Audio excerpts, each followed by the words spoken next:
There are a lot of churches in the Kansas City area working to become more inclusive. Christ the King Independence Catholic Church is one of those. All new this morning, KSHB 41 News reporter Dan Cohen takes us inside the church to learn about their mission and the worshipers they serve.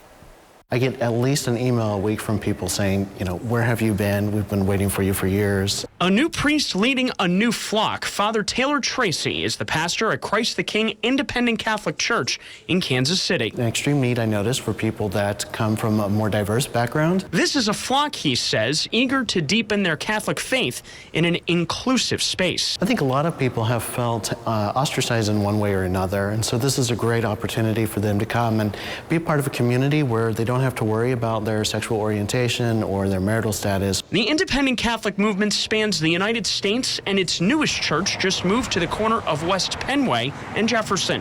Parishioners have been trickling in, like Tim Mouton. When I moved here to Kansas City 6 years ago, I attended several parishes. Never really found a home.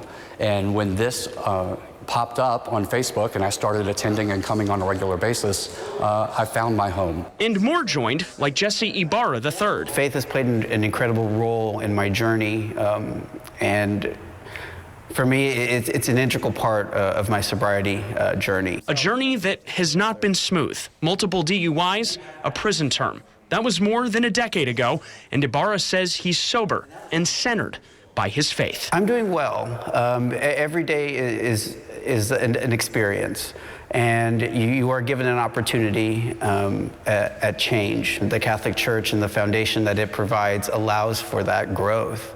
It allows for an individual to find themselves and gives them an opportunity to know that, there's light at the end of tunnels. Christ the King is not affiliated with the Diocese of Kansas City St. Joseph. The parish's independence is by design, but isn't insular. We look to collaborate anywhere and everywhere possible. This is not anything where we're looking to compete. We're simply feeding people, and we're going to the peripheries in many ways. Father Tracy's Superior General recently visited with Cardinal Francis Arenzi in Rome, who learned of Christ the King's work. He issued us a letter just offering his blessing of me and my priesthood, but then also of our parish, our ministry here. How meaningful was that to receive that communication from someone at that level in Rome? Oh, it was incredibly meaningful. This parish's attendance has doubled since moving into their permanent home, offering something new to those who enter. Establishing a connection with people and really having that shared humanity, which we all really need to foster. Fostering a new way forward,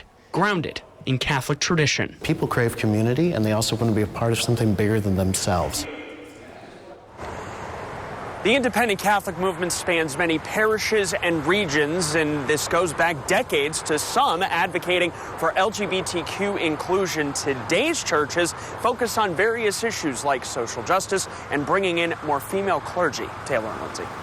Dan, that LGBTQ issue that you just mentioned there, and including that group of people, has been a big point for this church you were just profiling there. Tell us more about their work there.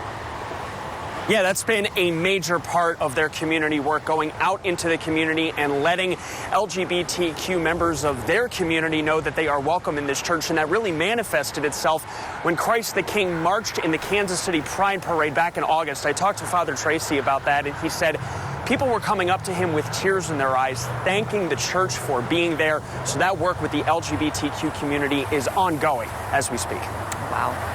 Dan Cohen live for us this morning. Dan, thank you very much.